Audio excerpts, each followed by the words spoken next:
Chapters 97 Devil's Run AMUCK, 98 Difficulty of Refining Goo, 99 Human, Not God, 100 White Jade Goo. Chapter Start. Chapter 97 शैतान बेखौफ घूमते हैं। Internal affairs hall, पूछताछ का कमरा। सर्दियों की धूप की रोशनी कमरे की इकलौती खिड़की से छन कर जमीन पर पड़ रही थी। धूल के महीन कैनस रोशनी के स्तंभ में धीरे धीरे तैर रहे थे। ये रोशनी एक कुर्सी पर पड़ रही थी। फैंग युआन यूएसएसआई कुर्सी पर बैठा था, धूप से नहाता हुआ। उसके सामने अंधेरे में एक लंबी टेबल थी जहां 3 एल्डर्स बैठे थे। पूछताछ को 1 घंटा हो चुका था। फैंग युआन, क्या तुम्हें पूरा यकीन है कि तुम्हारी कहानी में कोई गलती नहीं है? एक एल्डर ने पूछा। हाँ। फैंग युआन की नजरें नीची थीं, अपने पैरों के अंगूठों को देखते हुए।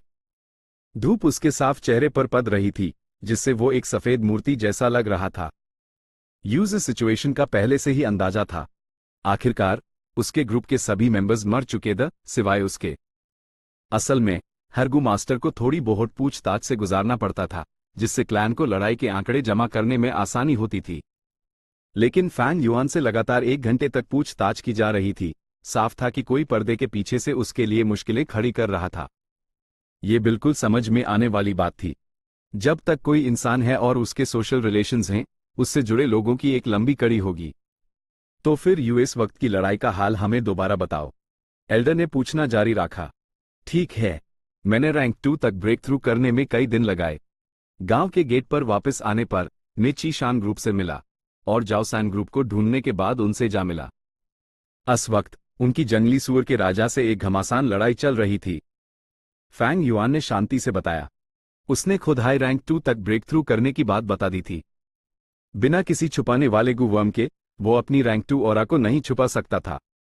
ए फ्लैट बीमार SAAMP और उसकी टीम मर चुकी थी, तो जाहिर है उसने घटनाओं को मनगढ़ंत तरीके से पेश किया। लेकिन वो सिर्फ कुछ मुख्य डिटेल्स हाई छुपा सकता था और ज्यादातर घटनाओं को जैसा का तैसा बताना पड़ा।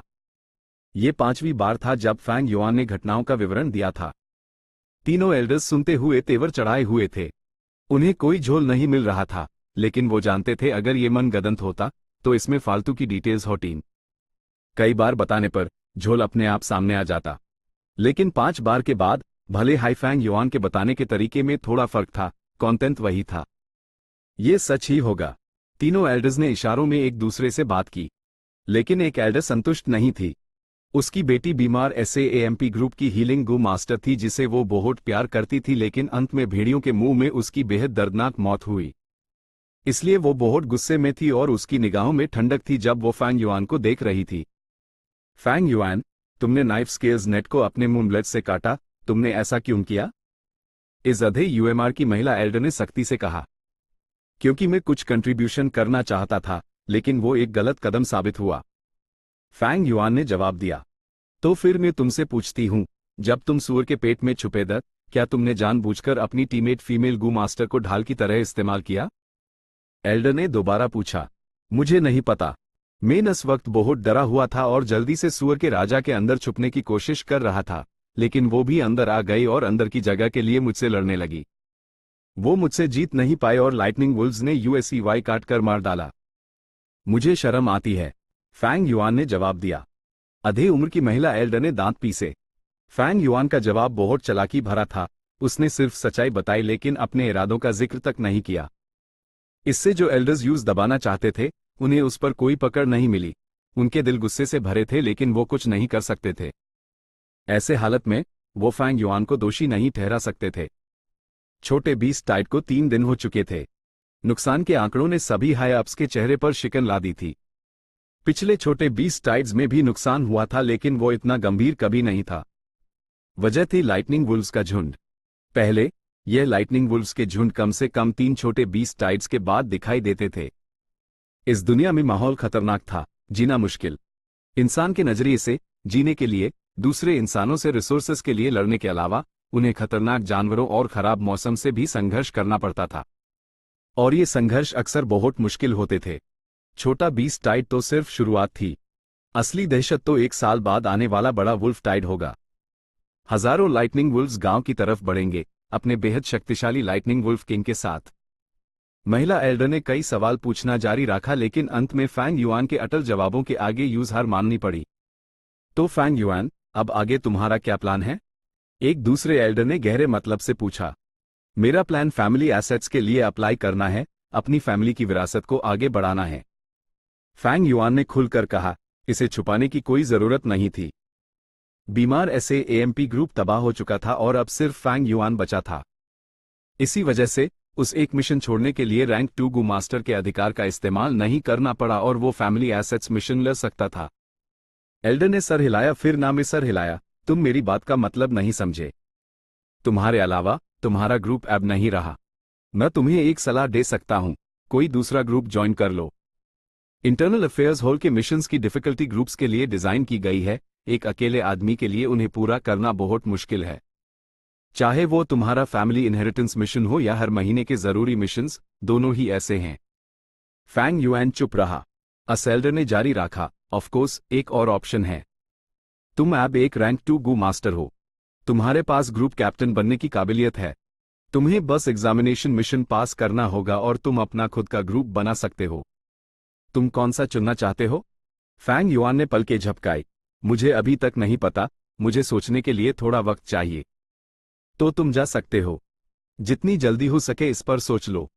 कुछ दिनों के बाद तुम्हारे लिए किसी ग्रुप में शामिल होना मुश्किल हो जाएगा, एल्डर ने चिंता जताते हुए कहा। फैंग युआन ने मन ही मन में हंसी उड़ी। वो इन दोनों रास्तों में से कोई भी नहीं चुनेगा। उसके पास बहुत से राज थे। अकेले रहकर ही वो सुरक्षित रह सकता था और चीजें ठीक से कर सकता था। वरना अगर हर वक्त उसके साथ कोई और होता तो क्या वो परेशान होकर मर नहीं जाता? इस पूछताछ के कमरे से निकलकर फैंग युआन तुरंत इंटरनल अफेयर्स हॉल से नहीं गया बल्कि फैमिली इनहेरिटेंस मिशन के लिए अप्लाई किया। हालांकि उस बताया गया कि हाल की व्यस्तताओं के कारण वो ये मिशन 3 दिन बाद ही ले सकता है। इंटरनल अफेयर्स हॉल से बाहर आकर उसने आसमान की तरफ देखा। ये सर्दियों की एक आम दोपहर थी। सर्दी का मौसम काटने वाली हवा के साथ उदास था। आसमान जैसे गहरे दुख से भरा हुआ लग रहा था। आज ग्रुप मेमोरियल असेंबली है। गु यू जिनजू मार गई, तुम्हें पता चला? फैंग युआन मोबी नौजवानों के एक ग्रुप के साथ रास्ते से गुजर रहा था। मो बेई के अलावा वहां फैंग झेंग, ची चेंग और दूसरे लोग थे। मो बेई और ची चेंग आमतौर पर एक दूसरे से सख्त नफरत करते थे, लेकिन आज वो इस रंजिश को भूलकर एक साथ चल रहे थे। बड़े भाई, जिनजू ने हमारे साथ 1 साल पढ़ाई की थी। हमारे साथ चलो, फैंग झेंग ने कहा। गु यू जिनजू। एक लड़की की छवि तुरंत फैंग युआन के दिमाग में उभार आई। पहले वो अरेना में मो बेई के बराबर थी, लेकिन अपनी स्टैमिना की कमी के कारण हार गई थी। वो एक मेहनती लड़की थी, लेकिन मौत खूबसूरती और बदसूरती में भेदभाव नहीं करती। ज्यादातर लोगों को अफसोस होता, लेकिन फैंग युआन हमेशा की तरह बेपरवाह था। अच्छा, वो मर गई? लेकिन बुढ़ापे या बीमारी से मरना, ये दोनों नॉर्मल बातें हैं। कई बार देखने के बाद तुम्हें भी इससे कोई फर्क नहीं पड़ेगा। तुम लोग जाओ, मैं बिजी हूं। फैंग युआन अस ग्रुप के पास से गुजर गया। ये बंदा। तुरंत ग्रुप में से कई लोग गुस्सा हो गए। ये तो सच में पत्थर दिल और मतलबी है। इसे दोस्ती जैसी फीलिंग का मतलब ही नहीं पता। ही, हाल ही में एक अफवाह चल रही है, तुम सबने सुनी होगी, है ना? फैंग युआन के बचने की वजह यह है कि वो एक सूअर के पेट में छिप गया था और अपनी फीमेल गू मास्टर टीममेट को ढाल की तरह इस्तेमाल किया। ये सच में एक बेकार कलंक है। इसमें एक मर्द की तमीज तक नहीं है। ची चेंग ने अपने हाथ बांधे और ठंडी हंसी हंसी। बड़े भाई, फैंग झेंग ने सर झुका लिया और दांत पीसे। इन बातों को सुनकर फैंग युआन का छोटा भाई होने के नाते उस शर्म महसूस हुई। फैंग युआन चला गया और जैसे जैसे वो दूर होता गया, उसके पीछे की हंसी मजाक की आवाजें धीरे धीरे सुनाई देनी बंद हो गईं। उसका दिल शांत था। गालियों से मुझे क्या फर्क पड़ता है? गालियां गालियां थीं, वो क्या कर सकती थीं? एक ऊपर से सोचने वाला आदमी गालियों से गुस्सा होगा और तारीफों से खुश। ये तो बस बाहर वालों का तुम्हें देखने का नजरिया है। जो दूसरों के नजरिए के हिसाब से जीते हैं, वो सच में दया के पात्र हैं। असल में कुछ लोगों ने जानबूझकर फैंग युआन का नाम खराब करने के लिए अफवाहें फैलाई थीं। अपनी सुरक्षा के लिए एक फीमेल टीममेट को कुर्बान करने पर सजा तो नहीं मिलती, लेकिन नैतिकता के आधार पर इसकी आलोचना जरूर होती। लेकिन फैंग युआन यही सिचुएशन चाहता था। एक बार जब कोई सिस्टम में घुस जाता है, तो वो एक प्यादा बन जाता है जिसकी कोई आज़ादी नहीं होती और उस सिस्टम के नियमों का पालन करना पड़ता है। फैंग युआन के लिए ये एक बहुत बड़ी रुकावट थी। यूज रिसोर्सेज चाहिए थे और उससे भी ज्यादा उस अकेला रहना था। इसलिए वो एक लोनर बनना चाहता था। क्या हुआ अगर भीड़ ने तुम्हें ठुकरा दिया? हाँ, सिर्फ कमजोर दिल वाले लोग ही ठुकराए जाने से डरते हैं। अगर ये अर्थ पर होता तो चाहे कोई भी हो, उनका अंत मौत ही होता। आखिरकार, दो मुट्ठियां चार हाथों का मुकाबला नहीं कर सकती, सोशल कनेक्शंस हाइजीने का तरीका थे। लेकिन इस दुनिया में अगर कल्टीवेशन मजबूत हो तो एक आदमी 10, 100 और हजारों दुश्मनों को हरा सकता है। तो क्या हुआ अगर तुम्हें ठुकरा दिया गया? बस उन्हें मार दो जो तुम्हारा रास्ता रोकते हैं। अगर तुम्हारे पास रिसोर्सेज नहीं है तो उन्हें छीन लो। हर दुनिया के अलग नियम और कानून होते हैं, समाज का ढांचा भी अलग होना लाजमी है, जिससे इंसानी बर्ताव में फर्क आता है। और एक मार्शल आर्ट्स की दुनिया में ग्रुप थिंकिंग काफी कमजोर होती है। इसलिए इस दुनिया में शैतान बेखौफ घूमते हैं। चैप्टर 98, गू रिफाइन करने की मुश्किल। क्या? वो लड़का एब रैंक 2 गू मास्टर बन गया है और उसने इंटरनल अफेयर्स हॉल से प्रॉपर्टी बांटने वाला मिशन भी ले लिया। चाचा गू यू डोंग तू की गुस्से और हैरानी से भरी आवाज पूरे में हॉल में गूंज गई। बात तो यही है, भले ही मैंने आपसे प्राइमेवल स्टोन्स लिए थे, लेकिन मैं यूज रोकने के लिए ज्यादा कुछ नहीं कर सकता। मैंने बस यूज ये कहकर टाल दिया कि मिशन 3 दिन बाद आकर ले। मैं आपके लिए बस इतना ही वक्त निकाल सकता हूं, यही मेरी लिमिट है। उसके पास बैठे अधे यूएमआर के गू मास्टर ने कहा। गू यू डोंग तू ने मन ही मन में नाक सिकोड़ी। वो इंटरनल अफेयर्स हॉल के गू मास्टर की बातों में छिपा मतलब समझ सकता था। 3 दिन तक टालना, यह लिमिट है, ऐसी बातें तो बस और पैसे ऐंठने का बहाना थी। लेकिन अभी सबसे बड़ी प्रायोरिटी यह है कि मैं एसेट्स को बचाने के लिए जो कर सकता हूं करूं। ये बदमाश लड़का सच में बहुत परेशान कर रहा है। गू यू डोंग तू के माथे से पसीना बहने लगा क्योंकि फैंग युआन की तरक्की इतनी तेजी से हो रही थी कि उस दिल का दौरा पड़ने जैसा एहसास हो रहा था। मैं यहां खास तौर पर आपको ये बताने आया था, तो अब मैं चलता हूं। आधे उम्र का आदमी उठकर जाने लगा। इतनी जल्दी क्या है भाई? कुछ चीजें हैं जिनमें मुझे अभी भी आपकी थोड़ी मदद चाहिए। गू यू डोंग तू जल्दी से उठा, एक पैसों की थैली निकली और यूजस आधे यूएमआर के गू मास्टर के हाथ में थमा दिया। अस आदमी ने प्राइमेवल स्टोन्स की पूरी थैली ले ली और उस अपनी छाती की जेब में डाल लिया।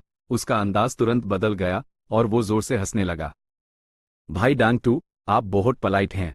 हमारा इतना अच्छा रिश्ता है, हम एक दूसरे को 10 साल से ज्यादा से जानते हैं। फिक्र मत करो, मैं फैंग युआन के लिए सबसे मुश्किल मिशन तैयार करूंगा, लेकिन हो सकता है वो अपनी मदद के लिए दूसरे गू मास्टर्स को हीरे कर ले। आपको इस बात का ध्यान रखना होगा। ही, आप बेफिक्र रहे। भले ही मैं रिटायर हो गया हूं, मेरे अभी भी कनेक्शंस हैं। मैंने यूएस पर नजर रखने के लिए लोग भेजे दिए हैं। अगर यूएस लड़के ने बाहर वालों को हीरे किया तो ये क्लैन के नियमों के खिलाफ होगा और मैं तो बस उसकी कमजोरी पकड़ने का इंतजार ही कर रहा हूं। ही, तो अब ये शांत हूं, अलविदा। मैं आपको बाहर तक छोड़ देता हूं। कोई बात नहीं, आप रहिए। गू यू डोंग तू जाते हुए गू मास्टर को देखता रहा, उसकी मुस्कान धीरे धीरे गायब हो गई। ये फैंग युआन, वो सिर्फ सी ग्रेड का है, वो इतनी जल्दी रैंक 2 तक कैसे पहुंच गया? डैमट, जाओ सन और बाकी लोग क्या कर रहे थे? एक नए लड़के को भी नहीं संभाल पाए। HMPH, अब जाओ सन और उसकी टीम सब बीस्ट हॉर्ड में मारे गए। कितने नाकारा लोग थे। फैंग युआन भी रैंक 2 तक पहुंच गया। इस तरह से वो जरूर फैमिली एसेट मिशन हासिल कर लेगा। यूज रोकने के मेरे पिछले तरीके अब काम नहीं करेंगे, लेकिन अब वो अकेला काम कर रहा है और अकेले एसेट इनहेरिटेंस मिशन को पूरा करना सच में बहुत मुश्किल है।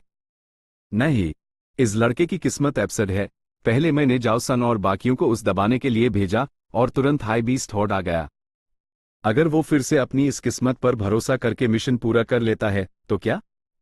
मुझे सबसे बुरे के लिए तैयार रहना होगा। एक पुराना चलाक लोमड़, गू यू डोंग तू का लड़ाई की जिंदगी में आना और शांति से बाहर निकलकर अब तक जिंदा रहना, यह अपने आप में एक सफलता थी। नए नए आजाद हुए फैंग युआन के मुकाबले उसके इंटरपर्सनल रिलेशनशिप्स कहीं ज्यादा मजबूत थे। शहद की वाइन इकट्ठा करना। जब फैंग युआन ने एसेट मिशन हासिल किया तो उसकी इल्म में एक ठंडी चमक आ गई। यह मिशन बहुत झंझट वाला था। इसमें गोल्डन बी की 5 लियांग 1 शहद की वाइन इकट्ठा करनी थी। गोल्डन बीज मुट्ठी के साइज की थीं, जिनके ऊपर सोने और काले रंग की धारियां थीं, और उनके पास एक तेज डंक था जो एक मजबूत हमले से भरा था। बस इतना ही नहीं, आम छोटे छत्तों में सिर्फ शहद होता था। सिर्फ बड़े या मीडियम साइज के छत्तों में ही ढेर सारे शहद से बनी कीमती शहद की वाइन मिलती थी। यह मिशन एक 5 आदमियों के ग्रुप के लिए भी बहुत मुश्किल है, क्योंकि लोगों की संख्या से कोई फर्क नहीं पड़ता, शहद की वाइन इकट्ठा करने वाले गू मास्टर के पास डंक से बचने के लिए एक डिफेंसिव टाइप गू होना जरूरी है। लगता है मेरे चाचा के कनेक्शंस काम कर गए हैं और वो मेरी इस कमजोरी का फायदा उठा रहे हैं कि मेरे पास डिफेंसिव गू वर्म नहीं है। उनकी बदकिस्मती ये है कि फैंग युआन ने मन ही मन में ठंडी हंसी हंसी। इस पॉइंट पर फ्लाओ वाइन मोंग की विरासत के फायदे सामने आए। चुपके से काम करना आसान होता है, खुलेआम काम करना मुश्किल। जितना ज्यादा कोई खुलेआम काम करता है उतने ही उसके ट्रम्प कार्ड्स सामने आते हैं और उन्हें फंसाना आसान हो जाता है। इसके विपरीत चुपके से काम करने से ट्रम्प कार्ड्स छिपे रहते हैं और दूसरों को आपकी सिचुएशन का अंदाजा नहीं लग पाता, इसलिए वो समस्या को शुरुआत में ही खत्म नहीं कर पाते। लेकिन अगर मुझे शहद की वाइन इकट्ठा करनी है तो जेड स्किन गू काफी नहीं है। जेड स्किन गू सिर्फ एक रैंक 1 गू है, लेकिन अगर ये रैंक 2 वाइट जेड गू तक एडवांस हो जाए तो मैं ये काम आसानी से कर सकता हूं। बिना रिस्क लेने की कोशिश किए उसके अमीर जीवन अनुभव ने यूज कम बेमतलब कदम उठाने में मदद की। वैसे तो फैंग युआन अब एक रैंक 2 इनिशियल स्टेज गू मास्टर था, लेकिन उसके पास जो गू वॉर्म्स दी स्प्रिंग ऑटम सिकाडा के अलावा सभी रैंक 1 गू वॉर्म्स थे। ये सिचुएशन ऐसी थी जैसे एक बड़ा आदमी जो बर्छा चला सकता है, उसके हाथ में सिर्फ एक छोटा सा खंजर हो। खंजर यूएस आदमी की पूरी ताकत नहीं दिखा सकता और बर्छा ही उसके लिए सबसे अनुकूल होता। फैंग युआन के पास 7 गू वॉर्म्स थे। उसका vital Gu, spring autumn cicada, moonlight Gu, liquor worm, white boar Gu, jade skin Gu और डू लिटिल लाइट गू। इस मिक्स में moonlight Gu do little light Gu के साथ फ्यूज होकर मूंगलो गू बना सकता था। व्हाइट बोर गू और जड़े स्किन गू फ्यूज होकर व्हाइट जेड गू बन सकते थे। मूंगलो गू अटैक पावर में बढ़ोतरी का प्रतीक था, जबकि व्हाइट जेड गू डिफेंस में बढ़ोतरी का। अगर फैंग युआन के पास काफी प्राइमेवल स्टोन्स होते तो वो दोनों को रिफाइन करने का चुनाव करता। लेकिन कुछ समय पहले ही अपनी कल्टीवेशन को रैंक 2 तक धकेलने के लिए उसने अपने ZY एडिटार प्राइमेवल स्टोन्स खर्च कर दिए थे। ए फ्लैट उसके हाथ में जो प्राइमेवल स्टोन्स वो सिर्फ एक बार के इस्तेमाल के लिए काफी थे। बिना शक व्हाइट जेड गू को रिफाइन करना एक बेहतर चुनाव है। व्हाइट जेड गू के साथ मैं शहद की वाइन हासिल कर सकता हूं और व्हाइट जेड गू के साथ मेन फ्लावर वाइन मोंग की विरासत में बेहतर तरक्की कर सकता हूं। लेकिन अगर ये फ्यूजन फेल हो गया तो नतीजे बहुत भयानक होंगे। मेरी फाइनेंशियल हालत कोलैप्स होने की कगार पर है, तो व्हाइट जेड गू के बिना मैं अपने माता पिता के एसेट्स नहीं पा सकता। इस पॉइंट पर अटक जाना मेरी ग्रोथ को बहुत धीमा कर देगा। फैंग युआन ने एक हल्का दबाव महसूस किया। वो जानता था कि वो एक चौराहे पर खड़ा है और अगर ये फ्यूजन सफल हुआ तो भविष्य उज्जवल है। अगर वो फेल हो गया तो वो एक खाई में गिर जाएगा।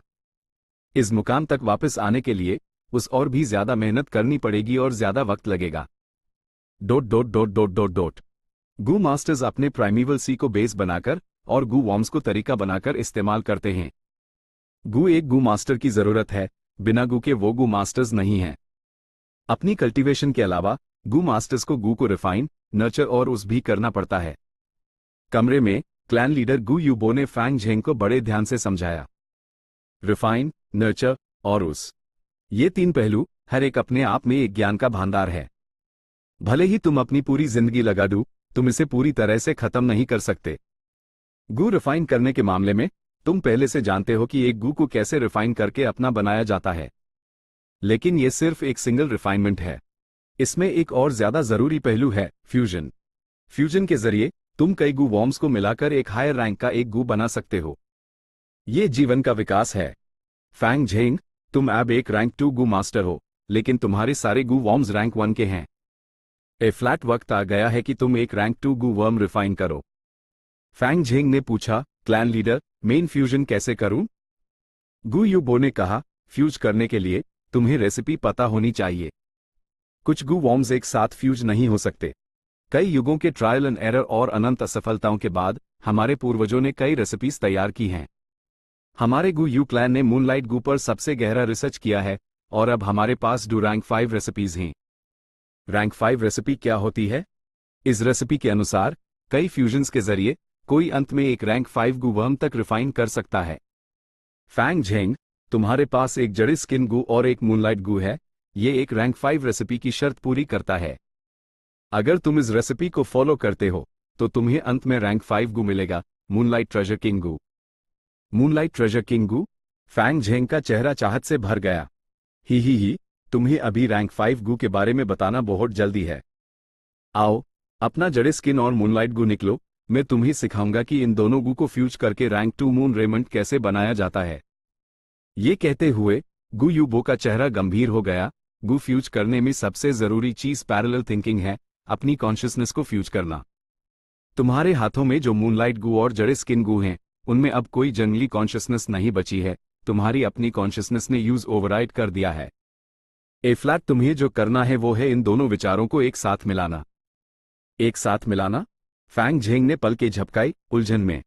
गू यूबो मुस्कुराए, चिंता मत करो, ज्यादा प्रैक्टिस करो, तुम इस एहसास को पकड़ पाओगे। चलो शुरू करते हैं। फैंग झेंग ने सर हिलाया और गू यूबो के मार्गदर्शन में उसका हल्का लाल रंग का रेड स्टील प्राइमेवल एसेंस DHUEIN की तरह उठा, हवा में जड़े स्किन गू और मूनलाइट गू को घेर लिया। फैंग झेंग ने अपनी अंगुली बैंड कर ली, दोनों गू वर्म की कॉन्शियसनेस को महसूस और मैनिपुलेट करते हुए। गू यूबो बाहर से देख रहे थे और उन्होंने देखा कि जड़े स्किन गू और मूनलाइट गू एक दूसरे के चारों तरफ दो ग्रहों की तरह घूम रहे हैं। जैसे जैसे कॉन्शियसनेस फ्यूज हुई, दोनों गू वॉर्म्स के बीच की दूरी कम होती गई। 3 घंटे की लगातार कोशिशों के बाद उनकी कॉन्शियसनेस आखिरकार फैंग झेंग के कंट्रोल में आ गई और एकदम आदर्श रूप से मिल गई। तुरंत जेड स्किन गू और मूनलाइट गू दोनों ने एक तेज सफेद रोशनी छोड़ी। दोनों रोशनियां आपस में जुड़ गईं, एक चेहरे के साइज का गोला बन गया। इस स्थिति को बनाए रखो और रोशनी में प्राइमेवल स्टोन्स फेंको, गू यूबो ने सलाह दी। फैंग झेंग ने एक प्राइमेवल स्टोन निकला और उस रोशनी में फेंक दिया। अजीब बात थी, प्राइमेवल स्टोन्स को अंदर फेंकने के बाद पत्थर शुद्ध नेचुरल एसेंस की एक लहर में बदल गए, पूरी तरह से रोशनी के गोले के साथ मिल गए। सिर्फ पत्थर का पाउडर बचा जो बिस्तर पर बिखर गया। फेंकते रहो जब तक रैंक 2 गू पूरा ना हो जाए, गू यूबो ने कहा। फैंग झेंग दूसरा टुकड़ा फेंकने ही वाला था, लेकिन तभी रोशनी गायब हो गई और दोनों गुडू अलग अलग दिशाओं में ऐसे उड़ गए जैसे उन्हें एक दूसरे ने बेरहमी से धक्का दे दिया हो। फ्यूजन फेल हो गया। शिट, मैं पहले कॉन्शियसनेस का फ्यूजन बनाए रखना भूल गया। फैंग झेंग को तुरंत अपनी गलती का एहसास हुआ। कोई बात नहीं, शुरुआत में फेल होना नॉर्मल है, गू यूबो ने सांत्वना दी, लेकिन याद दिलाया, लेकिन सावधान रहो, तुम बहुत ज्यादा बार फेल नहीं हो सकते, वरना मूनलाइट और जड़े स्किन गू दोनों हाई नाश्त हो जाएंगे। फैंग झेंग ने जड़े स्किन गू और मूनलाइट गू को वापस बुलाया और मूनलाइट गू की सतह पर दरारें पाईं, जबकि जड़े स्किन गू ऐसा लग रहा था जैसे कमजोर हो गया हो। उसका दिल डूब गया, गू रिफाइन करने की मुश्किल को महसूस करते हुए। एक लियांग 31.25 ग्राम होता है। चैप्टर 99, इंसान भगवान नहीं। क्रैश। प्राइमेवल सी में बड़ी बड़ी लहरें उठ रही थीं, ऊपर नीचे हो रही थीं। समुद्र का रंग हल्का लाल था। यह रैंक 1 का हारा कॉपर सी नहीं था, बल्कि एक रेड स्टील सी था। एपर्चर एक हल्की रोशनी की परत से ढका हुआ था। यह रैंक 2 इनिशियल स्टेज की निशानी थी। पूरा रेड स्टील प्राइमेवल एसेंस सी एपर्चर का 44% हिस्सा घेरे हुए था।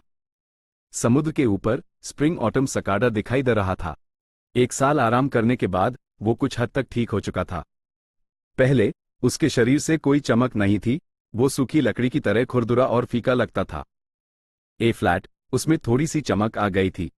उसके दोनों पंख पतझड़ के पीले और सूखे पत्तों जैसे हो गए थे और सिरे खराब हो गए थे। ए फ्लैट, उनमें थोड़ी हरियाली आ गई थी और सिरों पर काली पत्तियों की लकीरें थीं, जिससे बिना किसी पिछली कमी के एक पूरा आर्क बन रहा था। स्प्रिंग ऑटम सकाडा, बसंत और पतझड़। ए फ्लैट समझा, इसे ठीक होने के लिए बसंत और पतझड़ के बदलावों से गुजारना पड़ता है। पुनर्जन्म के बाद से 1 साल बीत गया है, जिसका मतलब है बसंत और पतझड़ का एक चक्र पूरा हो गया, और इसलिए ये ठीक हो गया है। फैंग युआन ने स्प्रिंग ऑटम सकाडा को देखा और ये विचार उसके अंदर उठा, जिससे स्प्रिंग ऑटम सकाडा के बारे में उसकी समझ एक और कदम आगे बढ़ गई। एक गू मास्टर को गू को रिफाइन करना, पालना और इस्तेमाल करना होता है। उनमें से इस्तेमाल को और भी आगे क्लासिफाई किया गया था और यूएस में अनंत वेरिएशंस थे। फैंग युआन हमेशा स्प्रिंग ऑटम सकाडा के संपर्क में था। स्प्रिंग ऑटम सकाडा के बारे में उसकी समझ धीरे धीरे जमा हो रही थी और गहरी हो रही थी। लेकिन स्प्रिंग ऑटम सकाडा अभी भी कमजोर है, ये मौत के करीब से बस कुछ ही कदम दूर आया है। मैं सिर्फ इसकी ऑरा का इस्तेमाल गू वॉर्म्स को दबाने और सिंगल रिफाइनिंग की एफिशिएंसी बढ़ाने के लिए कर सकता हूं। जहां तक फ्यूजन की बात है, इससे कोई मदद नहीं मिलेगी। कुछ ऐसे अनोखे गू वॉर्म्स जो फ्यूजन की सफलता दर को बढ़ा देते थे। हर चीज की अपनी खासियत होती है। स्प्रिंग ऑटम सकाडा के पास पुनर्जन्म की क्षमता थी। स्प्रिंग ऑटम सकाडा के अलावा वहां मोटा लिकर वर्म था जो एक गोल गेंद में सिमटा हुआ था, समुद्र में तैर रहा था और खेल रहा था। लेडीबग जैसा व्हाइट बोरगू और हरे जड़े रंग वाला जेड स्किनगू एक दूसरे के चारों तरफ घूम रहे थे। फैंग युआन ने अपनी उंगली खोली और धीरे से अपनी दाहिनी हथेली खोली। उसमें एक अर्ध चंद्रमा और 2-5 नुकीले सितारों के निशान थे। ये ठीक वही जगह थी जहां मूनलाइट गू और डूलिटल लाइट गू रहते थे। फैंग युआन बिस्तर पर पालथी मारे बैठा था, उसकी नजर बिस्तर की चादर पर थी। चादर पर 3 पैसों की थैलियां थीं, 2 फूली हुई थीं और एक लगभग खाली थी। इसके अलावा वहां जंगली सूअर के राजा का एक बर्फ जैसा सफेद दांत भी था। ये हाथी के दांत जैसा दिखता था। फैंग युआन के पैर के पास चादर पर पड़ा हुआ था। बीमार एसएएमपी ग्रुप ने जंगली सूअर के राजा को मारने के लिए अपनी पूरी ताकत लगा दी थी, लेकिन अन पर लाइटनिंग वुल्फ पैक ने हमला कर दिया और जंगली सूअर के राजा की ज्यादातर खाल और मांस लाइटनिंग वुल्व्स ने खा लिया था। इसलिए 2 बर्फ जैसे सफेद दांत ही लड़ाई की सबसे कीमती लूट थे। क्लैन के नियमों के अनुसार फैंग युआन जंगली सूअर के राजा को मारने वाले सदस्यों में से एक होने के नाते को जंगली सूअर के राजा का एक दांत मिला। फैंग युआन ने इन चीजों को देखा, उसका चेहरा गंभीर था। मेरे पास ज्यादा प्राइमेवल स्टोन्स नहीं बचे हैं और ये सिर्फ एक फ्यूजन के लिए काफी हैं। इस फ्यूजन के बाद चाहे सफल हो या असफल, मेरी फाइनेंशियल हालत खराब हो जाएगी। लेकिन अगर मैं अभी फ्यूज नहीं करता तो मेरे प्राइमेवल स्टोन्स सिर्फ 12 दिन या उससे कुछ ज्यादा चलेंगे और मैं फ्यूज करने का मौका भी खो दूंगा। फैंग युआन 7 गू वॉर्म्स पाल रहा था, इसलिए यूएस पर एक बड़ा फाइनेंशियल बोझ था और अपनी सी ग्रेड एप्टीट्यूड के कारण उस अपनी कल्टीवेशन को तेजी से बढ़ाने के लिए बार बार लिकर वर्म का इस्तेमाल करना पड़ता था। इसलिए उसके प्राइमेवल स्टोन की खपत एक आम गू मास्टर से ज्यादा थी। हाल ही में उसने अपने अपचय में प्राइमेवल एसेंस को रिकवर करने के लिए प्राइमेवल स्टोन्स का इस्तेमाल करना बैंड कर दिया था। उसके शरीर में जो रेड स्टील सी था वो अब उसके नेचुरल सेल्फ रिकवरी रेट से हाई ठीक हो रहा था। फैंग युआन ने पहले हाई प्राइमेवल स्टोन्स की खपत कम करनी शुरू कर दी थी। अपने खर्चों का हिसाब लगाने के बाद वो उनका गलत इस्तेमाल नहीं कर सकता था। मौजूदा सिचुएशन ऐसी थी जैसे वो एक चट्टान से गिरने वाला हो। वो गिरने से बचने के लिए अपने शरीर को स्थिर करने के लिए चट्टान के किनारे की जंगली घास को ही पकड़ सकता था। लेकिन जैसे जैसे वक्त गुजरता ये जीवन रेखाएं लगातार इस्तेमाल हो जाती। अगर उसने कोई रिस्क नहीं लिया तो उस चट्टान से गिरने में ज्यादा वक्त नहीं लगता। फ्लैट यूज जो करना था वो ये था कि इन जीवन रेखाओं का इस्तेमाल करे और अपनी पूरी ताकत से चट्टान पर चढ़ जाए। अगर वो सफल हुआ तो वो फैमिली इनहेरिटेंस हासिल करने का मौका पकड़ सकता है और एक अलग लेवल पर पहुंच सकता है और उसके सामने एक बिल्कुल नया नजारा होगा। अगर वो हार गया तो वो नीचे गिर जाएगा और इस मुकाम तक दोबारा चढ़ने की कोशिश में उस बहुत सारा वक्त और एनर्जी खर्च करनी पड़ेगी। चाहे जो भी हो, शुरू करते हैं। फैंग युआन ने एक गहरी सांस ली और अपनी नजर केंद्रित की। व्हाइट बोरगू, जेड स्किनगू, दोनों गू वॉर्म्स उसकी इच्छा का पालन करते हुए उसके अपचय से बाहर निकले और फैंग युआन के सामने तैरने लगे। मिल जाओ, फैंग युआन ने मन ही मन में चिल्लाया। व्हाइट बोरगू और जड़े स्किनगू ने अचानक एक चमकदार रोशनी छोड़ी और सीधे एक दूसरे से टकरा गए। ये एक शांत टक्कर थी, लेकिन इसने रोशनी का एक गोला बना दिया। सफेद रोशनी पहले से ज्यादा चमकदार थी। ये दिखाता था कि फैंग युआन की डू कॉन्शियसनेस फ्यूज हो रही थी। फैंग युआन ने अपनी कॉन्शियसनेस का इस्तेमाल करके रोशनी के सफेद गोले को बनाए रखा और थैली से प्राइमेवल स्टोन्स निकालकर रोशनी के गोले में फेंकने लगा। प्राइमेवल स्टोन्स रोशनी के गोले में समा गए और सिर्फ पत्थर का पाउडर बचा जो बिस्तर पर बिखर गया। हर बार जब रोशनी का गोला एक प्राइमेवल स्टोन निगलता, उसके किनारे थोड़े फैल जाते। रोशनी का गोला नेचुरल प्राइमेवल एसेंस को सोखकर बड़ा और बड़ा होता गया। धीरे धीरे इसका आकार एक धोने के बर्तन से बढ़कर चक्की के पत्थर के आकार का हो गया। बस होने वाला है, फैंग युआन ने अपनी अण सिकोड़ी। उसने फैसला करके जंगली सूअर के राजा का बर्फ जैसा सफेद दांत रोशनी के गोले में फेंक दिया। अगर कोई इस दृश्य को देखता तो वो हैरान रह जाता। व्हाइट बोरगू और जड़े स्किनगू को मिलाकर व्हाइट जेडगू बनाने की गुप्त रेसिपी हजारों सालों से जानी मानी और प्रचलित थी, लेकिन किसी ने कभी जंगली सूअर के राजा का बर्फीला दांत डालने के बारे में नहीं सुना था। हालांकि अतीत में इस्तेमाल ना होने का मतलब ये नहीं है कि भविष्य में भी नहीं होगा। फ्लैट से 150 साल बाद एक गू मास्टर इस रेसिपी में सुधार करेगा। उसने खोजा कि जंगली सूअर का दांत डालने से फ्यूजन के सफल होने का चांस बहुत बढ़ जाता है।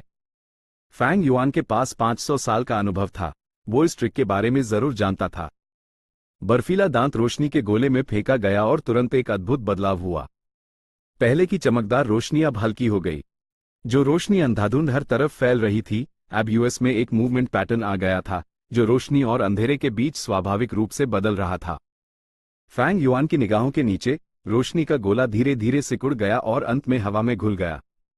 जेड स्किन गू और व्हाइट बॉर गू की जगह अब एक बिल्कुल नया गू वर्म शांति से फैंग युआन के सामने तैर रहा था। ये एक अंडाकार कंकड़ जैसा था। इसका पूरा शरीर बिल्कुल सफेद था। ये सफेद रंग सैंडपेपर जैसा फीका नहीं था और दूध जैसा दूधिया सफेद भी नहीं था, बल्कि जड़े की चमक जैसा एक नम सफेद था। ये था रैंक 2 व्हाइट जेड गू। तब जाकर फैंग युआन ने एक गहरी सांस छोड़ी, उसके दिल को सुकून मिला। आप सोच सकते हैं कि यह प्रक्रिया सरल लगती है। ऐसा नहीं है। पहला, कॉन्शियसनेस को मिलाने के लिए मल्टीटास्किंग की जरूरत थी। एक हाथ से गोला और दूसरे से चौकोने बनाना डुअल टास्किंग कहलाता है। बहुत से लोग तो ये भी नहीं कर सकते। इतने मुश्किल मल्टीटास्किंग की तो बात ही छोड़ दो। कोई सालों की कठिन मेहनत, अनेकों हार और असफलताओं से गुजरने के बाद हाई मल्टीटास्किंग हासिल कर सकता है, और तब भी उस थोड़ी प्रतिभा की जरूरत होती है। फैंग युआन ये इतनी कुशलता से इसलिए कर सका क्योंकि उसके पास 500 साल का गहरा अनुभव था। उसके अनुभव का एक भी अंश नकली या झूठा नहीं था। दूसरा, गू वॉर्म्स की समझ और ज्ञान था। गू मास्टर की गू वॉर्म्स के बारे में जितनी गहरी समझ होती है, फ्यूज करने की सफलता दर उतनी ही ज्यादा होती है। ये बात अब से लगभग 300 साल बाद एक सर्वमान्य ज्ञान बन जाएगी। इसलिए आप जितना लंबा समय गू वॉर्म्स का इस्तेमाल करते हैं, गू फ्यूजन में सफलता की संभावना उतनी ही ज्यादा होती है। तीसरा, सही और ओरिजिनल रेसिपी थी। जैसे कि इस बार बर्फीले दांत को डालना जैसे सोने पे सुहागा था, जिससे सफलता दर 20% बढ़ गई। इसकी प्रभावशीलता असाधारण थी। कुछ रेसिपीज इस दुनिया में दूर दूर तक फैली हुई थीं, लेकिन ऐसी बहुत सी रेसिपीज थीं जिन्हें लोग जमा करते थे और प्रचारित नहीं करते थे। जैसे कि गू यू गांव में मूनलाइट गू को रिफाइन करने की रेसिपी कुछ गिने चुने एल्डर्स और क्लैन लीडर्स की पीढ़ियों के पास ही थी। खासकर वो रैंक 5 और उससे ऊपर की रेसिपीज। उन्हें अपनी जान की तरह छुपाकर और संजोकर रखा जाता था। बहुत से गू मास्टर्स इन रेसिपीज को मरते दम तक नहीं फैलाते थे। लेकिन इन 3 बातों के बावजूद सफलता की कोई पूरी गारंटी नहीं थी। फैंग युआन जैसा इंसान भी, जिसके पास 500 साल की यादें, ढेर सारा अनुभव, गू वॉर्म्स की गहरी समझ थी, मल्टीटास्किंग कर सकता था और बहुत सारी रेसिपीज जानता था, गू वॉर्म्स को फ्यूज करते समय असफल होने की संभावना रखता था। बस ये कह सकते हैं कि उसके फेल होने का रेट कम था। गू वॉर्म्स को फ्यूज करना जीवन का विकास था, एक प्रकार की रचना। ये समय को चरम सीमा तक संक्षिप्त कर देता था, लंबी विकास प्रक्रिया को एक पाल में फलदायी बना देता था। पृथ्वी पर सिर्फ देवता ही ऐसा कर सकते थे। ये बिना शक जीवन का एक चमत्कार था। गू मास्टर्स एक नाश्वर शरीर से ईश्वर जैसा काम कर रहे थे। भला ये हर बार कैसे सफल हो सकता है? अगर ये हर बार सफल होता तो वो इंसान नहीं, भगवान होता। चैप्टर 100 व्हाइट जेड गू। पलक झपकते ही 10 दिन और बीत गए। पहाड़ की गहराइयों में, जमीन के नीचे पत्थर के जंगल में कीच कीच दर्जनों जड़ें वाले पत्थर के बंदर धुंधली परछाइयों के साथ हवा में कूद पड़े। वो लगातार कूदते रहे और फैंग युआन पर जोश से हमला करते रहे। अगर पहले जैसा होता तो फैंग युआन बिना शक पीछे हट जाता, लेकिन अब वो एक ठंडे चेहरे के साथ अपनी जगह पर खड़ा था, एक पत्थर की तरह स्थिर। पत्थर के बंदरों ने फैंग युआन के शरीर पर हमला किया, खरोंचा और काटा, लेकिन एक साफ डिंग डिंग की आवाज सुनाई दी, जैसे वो किसी इंसान पर नहीं, बल्कि एक मजबूत जड़े के स्तंभ पर हमला कर रहे हों। एक चमकदार सफेद जड़े की रोशनी ने यूएस जगह को ढक लिया क्योंकि वो फैंग युआन के शरीर से चिपक गई थी। ये रोशनी भले हाई जेड स्किन गू की हरी जड़े की रोशनी से पतली थी, लेकिन इसकी रक्षा शक्ति 2 गुना से भी ज्यादा थी। जेड स्किन गू की रक्षा सिर्फ 16 बंदरों के एक साथ हमले को झेल सकती थी, लेकिन अब फैंग युआन अकेले 30 से ज्यादा बंदरों का सामना कर सकता था।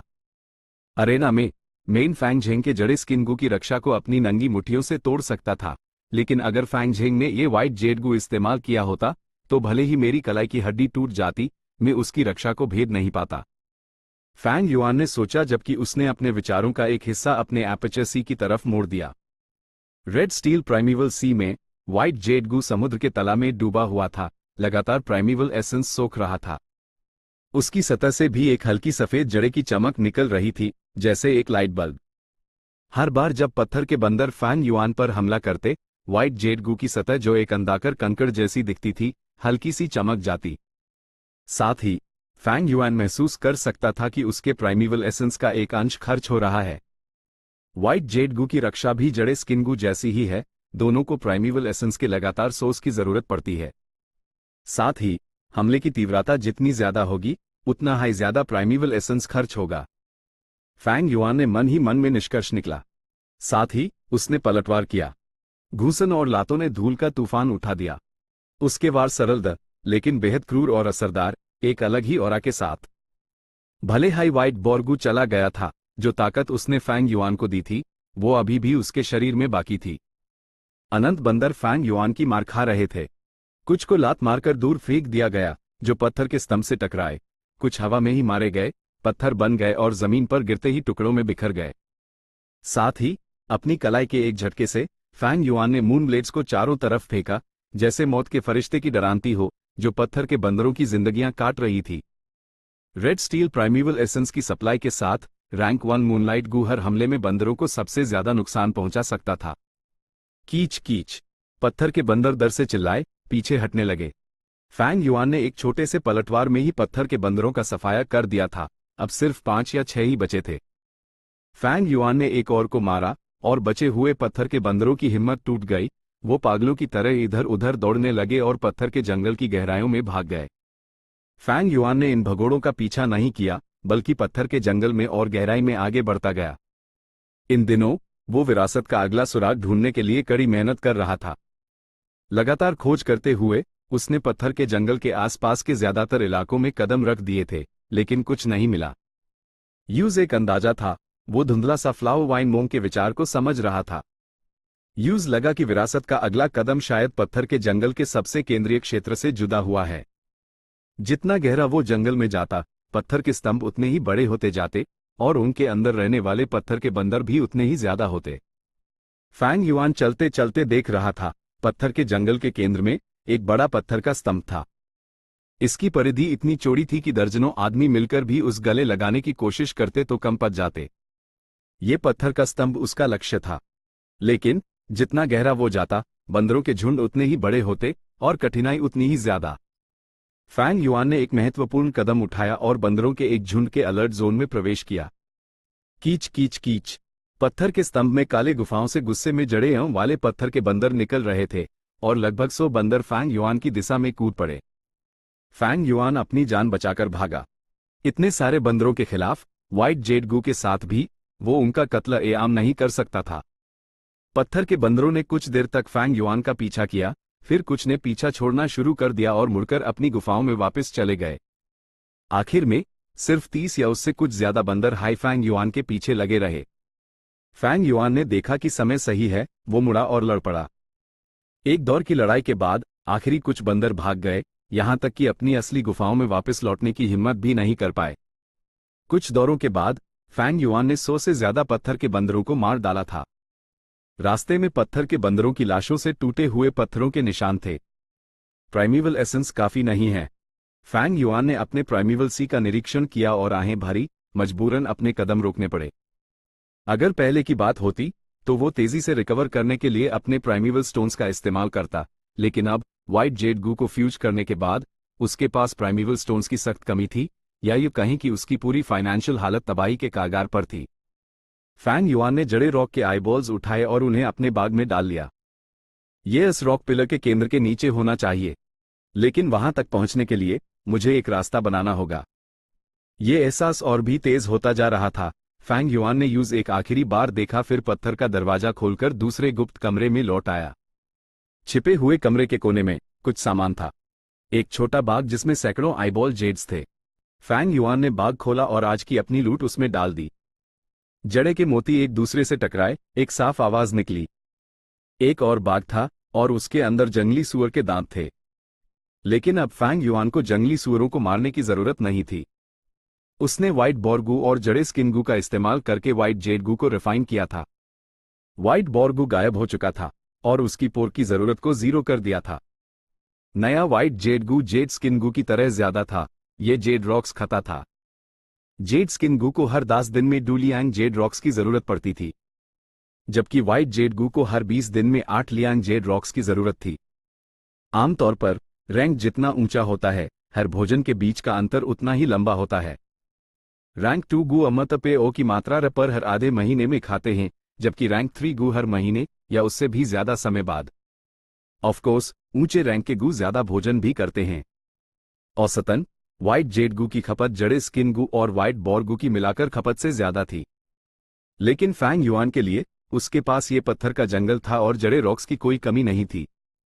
साथ हाई यूज पोर की जरूरत नहीं थी, इसलिए उस जंगली सुअरों को मारने की जरूरत नहीं थी। इससे उसकी बहुत सारी परेशानी और बहुत सारा समय बच गया। छोटे बाग को बांधकर फैंग युआन ने बैल की खाल का पानी का आशक उठाया।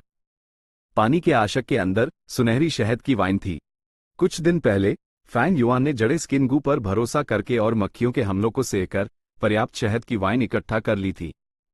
मेरे पास सिर्फ 2.5 प्राइमेवल स्टोन्स बचे हैं, अब वक्त है इंटरनल अफेयर्स हॉल जाकर मिशन जमा करने का। फैंग युआन ने पानी के आशक को अच्छे से रखा और सुरंग में लौट गया। पत्थर की दराज से बाहर निकलकर बाहरी दुनिया में वापस आ गया। ए फ्लैट सूर्यास्त हो रहा था। सर्दी का सुनहरा सूर्यास्त असल में ठंडा नहीं था, मौसम साफ और सुहाना था। डूबता सूरज लाल नारंगी रंग की आरामदायक किरणें बिखर रहा था। बेहतरीन धूप चीत के पेड़ों के ताज से गुजरकर पहाड़ की जमीन पर चमक रही थी। अकेले चलते हुए वो गांव की तरफ बढ़ गया। फिर भी फैंग युआन सीधे नहीं गया, बल्कि पत्थर की दरार का पता लगने से बचने के लिए कुछ चक्कर काटे। सर्दी की हवा उसके चेहरे पर लगी, ये आजादी की महक थी। एकेडमी में वापस वो सिर्फ रात को ही चुपके से बाहर निकल सकता था। ए फ्लैट जबकि वो रैंक 2 था, वो बिना किसी शक के दिन में आजादी से घूम सकता था। सबसे जरूरी बात, बीमार सांप और दूसरों की मौत ने फैंग युआन को कम बंदिशों के साथ अकेले घूमने की अनुमति दी। बस एक ही बात थी, फैंग युआन अब अकेला था बिना किसी सहायक ग्रुप मेंबर्स के। अगला क्लैन मिशन जो हर महीने होता है, उस कम से कम एक पूरा करना था, और वो मुश्किल होगा।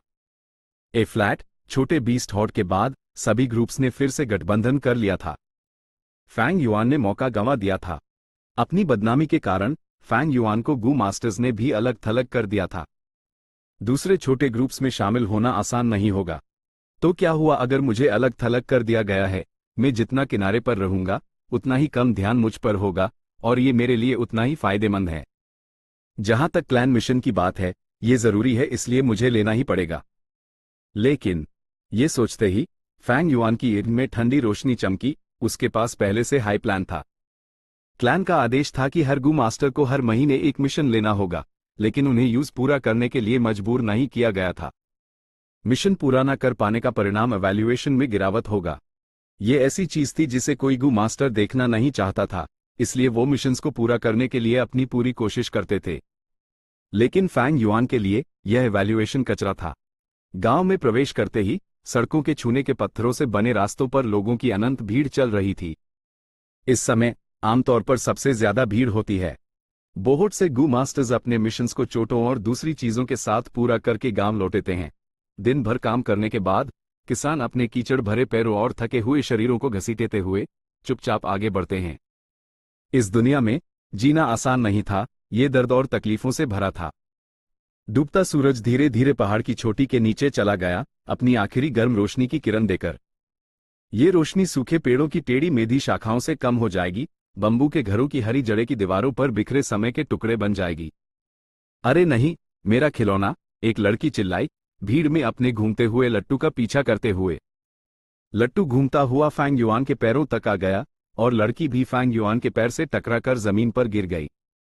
माफ कर दीजिए, माफ कर दीजिए।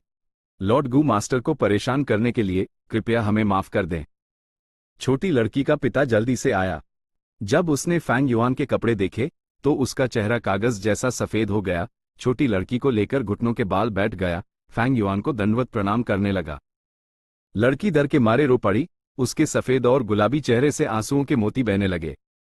चल रहे आम लोग इस दृश्य को देखकर मुंह मोड़कर उनसे ऐसे बचने लगे जैसे वो कोई महामारी हो। कुछ गू मास्टर्स ने ठंडी नजारों से देखा, फिर मुंह मोड़कर चले गए। रोना बैंड कर परेशानी की जाद। पिता डरा हुआ, गुस्सा और भयभीत था। उसने उसे एक थप्पड़ मारने के लिए अपना हाथ उठाया, लेकिन फैंग युआन ने उसका हाथ पकड़ लिया, कोई हरकत नहीं करने दी। बस छोटी सी बात है, कोई टेंशन नहीं। फैंग युआन हल्का सा हंसा, छोटी लड़की के सर पर हाथ फेरा, नरमई से सांत्वना देते हुए, डरो मत, सब ठीक है। लड़की ने रोना बैंड कर दिया, अपनी आंसू भरी एनू से फैंग युआन को देखने लगी, सोचते हुए कि ये बड़ा भाई सच में बहुत नेक था। धन्यवाद लॉर्ड, आपकी दया के लिए धन्यवाद लॉर्ड। लड़की का पिता खुशी से झूम उठा, बिना रुके फैंग युआन को दंडवत प्रणाम करता रहा। फैंग युआन आगे बढ़ गया। उसका किराए का घर ज्यादा दूर नहीं था और यूएस बंबू के घर के ग्राउंड फ्लोर पर उसके चाचा गुयू डोंग तू खड़े फैंग युआन को घूर रहे थे, जो अभी भी कुछ दूरी पर था। साफ जाहिर था कि वो उसका इंतजार कर रहे थे। Chapter and.